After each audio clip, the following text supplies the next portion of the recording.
Hello there.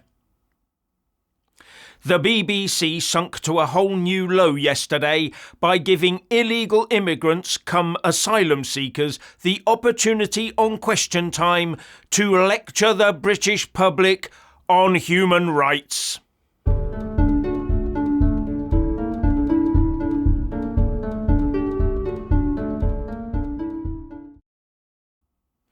As you will know, Reform UK isn't my preferred vehicle to repair this country's woes.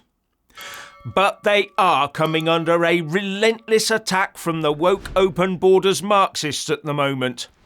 So do give Farage and team their due for fighting back. Here's what one of the panel members, the Reform UK head of policy, Zia Yusuf, said on X. Incredibly, the BBC planted multiple illegal migrants in the audience of Question Time's immigration special. One said his asylum application had been rejected in 6 countries, and so he came to Britain by small boat. I was asked if he would be deported. Watch my response. And here is the video. We have some men in the audience who came over on small boats and are former asylum seekers. So since you mentioned that, let's hear from one of them. So, Ashraf, where are you sitting? Ashraf, there you are. Can you just... So you came over from Afghanistan on a small boat in the last 4 or 5 years, I think. Yes, I come from Afghanistan. So was the UK where you wanted to claim asylum, or did you try and claim asylum in other countries on the way?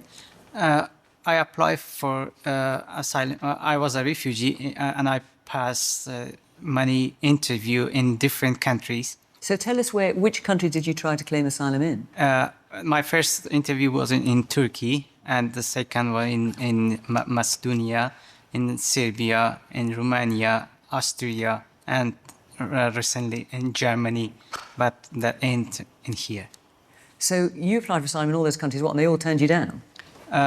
These countries just reject me, and they didn't accept me. So what do you say to the woman here who says, why is it the men that are coming, and what about their families? Why did you come on your own, and what about the fact that so many men are coming? Everybody knows my country is not safe for us. We have a war, about 15 years we are living in a war. Because of that, we come here, and I just want to leave. And because of that, I come here. So Zia, when you hear a story like that, for example, do you think that someone like Ashraf, despite the fact he's fleeing a war, and there are many wars around the country, in fact, can't take everybody, they shouldn't be able to come? Yeah, well, I don't know enough about that particular individual story. So no, sure, I get that. But in terms of the principle, I think in terms of broad strokes, let me be clear. If you're entering a war zone, it's generally men first. If you're fleeing a war zone, it's generally women and children first. And the vast majority of the people coming to this country via the English Channel illegally are men. That is a statistical fact. And when people talk about language, I don't know what language people are objecting to. I'm dealing with statistics, I'm dealing with data, and I think that's a sensible way to formulate policy. And I think we should use language clearly. I think we should use language accurately and fearlessly. OK, but just to be specific, Zia, because the reform policy is to deport all illegal immigrants in the UK within 5 years. So that would be, I mean, these are real people, that would be someone like you. And that's what you're saying, right? If you are in this country illegally, let me be crystal clear. If Nigel Farage is our next Prime Minister, and that's obviously what we're working to deliver, if you're in this country illegally, you will be deported back to the country from which you came. Over 170,000 people have arrived in this country illegally since 2018. Most of that work was done by the Tories, sadly, and that is more people than arrived on the beaches of Normandy, on D-Day. I have used the word invasion before, and people might object to that term, but the dictionary definition of an invasion is an unwanted incursion into a space of land. And I don't know what to describe it. 170,000 people arriving. By the way, what are the countries from which they are coming? They're coming from Syria, they're coming from Afghanistan, they're coming from Iraq, they are coming from Iran. Not countries that have a track record of having Britain's interests at heart. The British state exists to serve the British people. Zia Yusuf was unashamedly ambushed by the BBC. The BBC tried to use the human angle to guilt trip us all into open borders. This is unacceptable and a blatant misuse of public money. This was an internationalist, pro-open borders edition of Question Time. So nothing's changed there then. And I do hope the BBC has done their due diligence on the background of those audience guests, like they did not do with the son of a Hamas official in Gaza. Oh, and where did that randomly chosen from Dover woke audience come from? Bust in from across the country like all those Marxist and pro-Pally demos we see?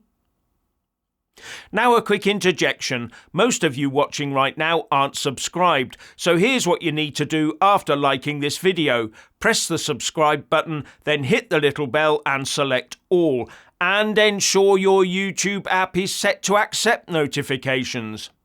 That way you'll get every single video the moment we release it, and if you don't, you're gonna miss out.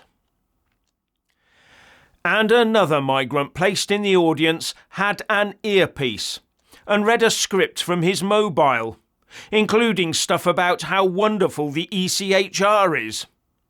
Possibly the right to a family life bit is of special significance to him here, given his situation.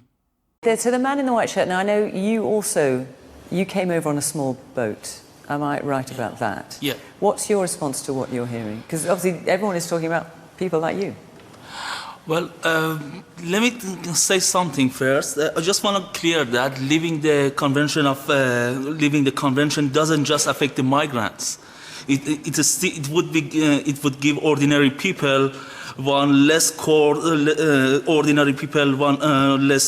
to protect their rights.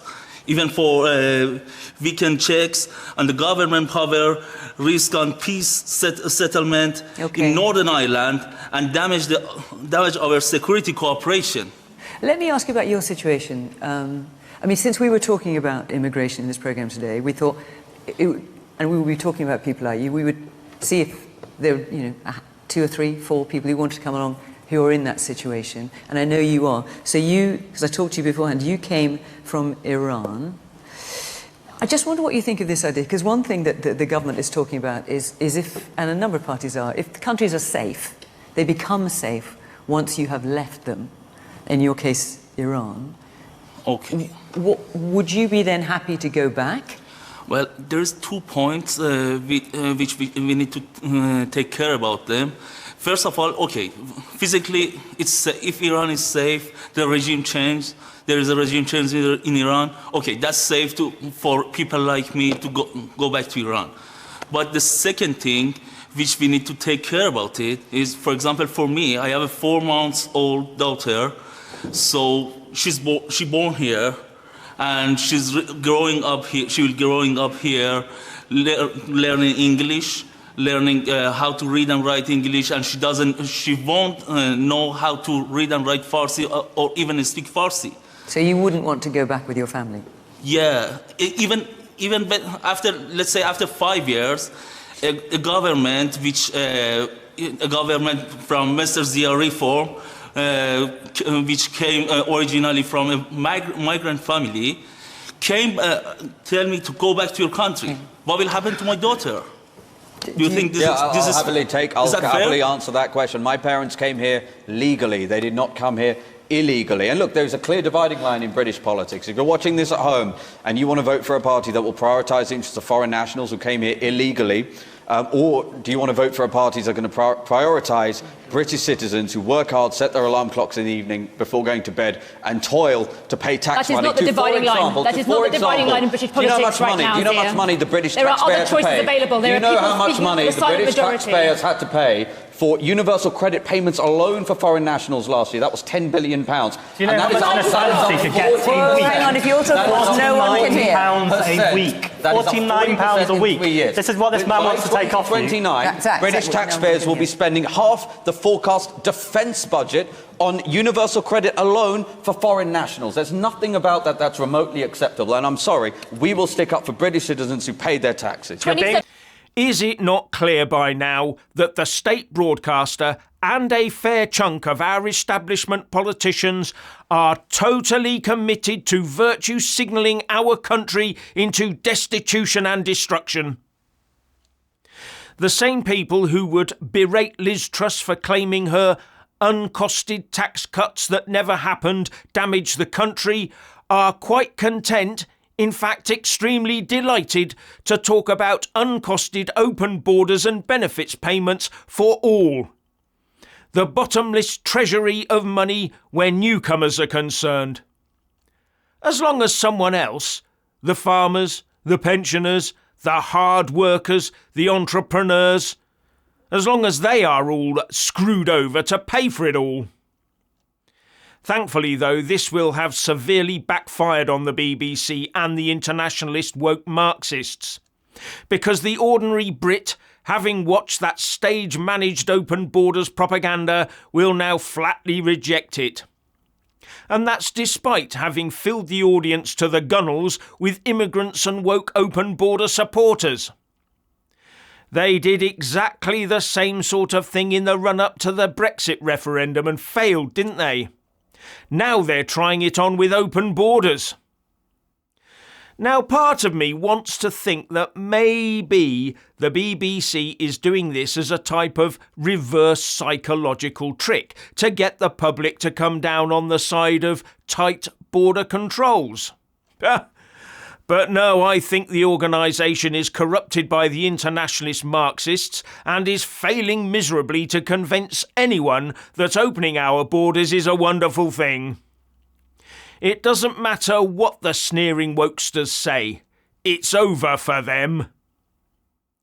And Nigel Farage has come out fighting and lambasted the BBC for attacking him for alleged incidents nearly 5 decades ago.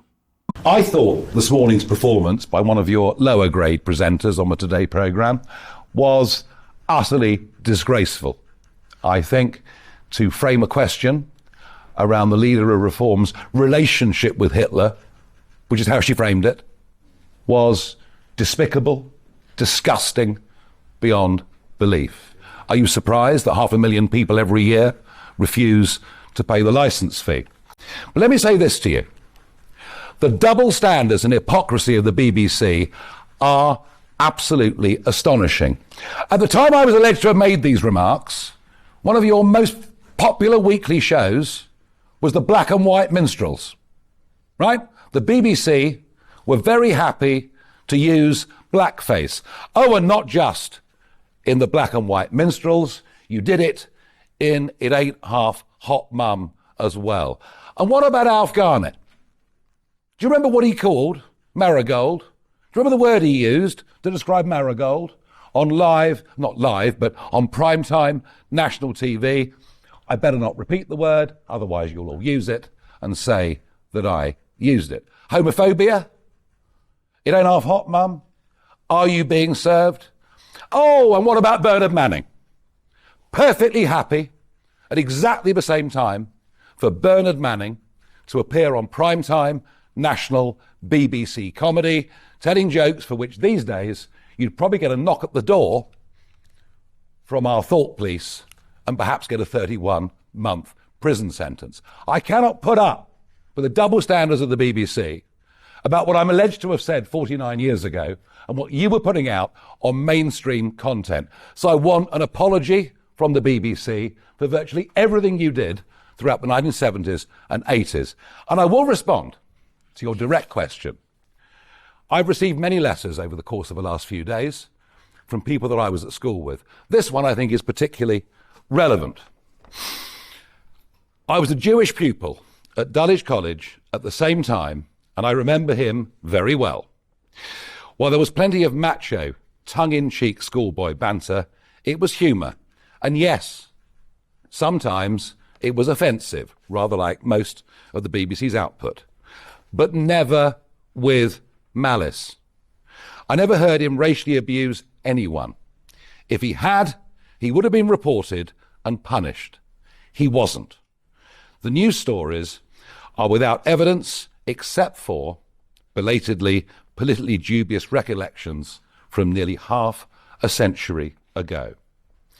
Back in the 1970s, the culture was very different. Perhaps, Damon, you should reflect on that. Especially at Dulwich. Lots of boys said things they'd regret today, or just laugh at. Whilst Nigel stood out, he was neither aggressive nor a racist. If I can help in any way, let me know. And I've had plenty of those messages over the course of the last few days, and I'm sick to death of the double standards and hypocrisy, above all, of your organisation. And what happened on the Today programme this morning was a complete bloody disgrace. Next, Sam Coates from Sky News. No, I'm done with you, thank you. My question was, he said they were lying, and it sounds like... Sam Coates from Sky... I'm really, until you apologise for all of your output, your appalling output, at the same time that I'm accused of saying these things which I deny, I'm not speaking to you. All right? That woke anti-UK BBC needs to be wound up immediately. Finally, please like, subscribe and comment below, and a big shout out to our channel membership and Patreon supporters, and thank you for watching.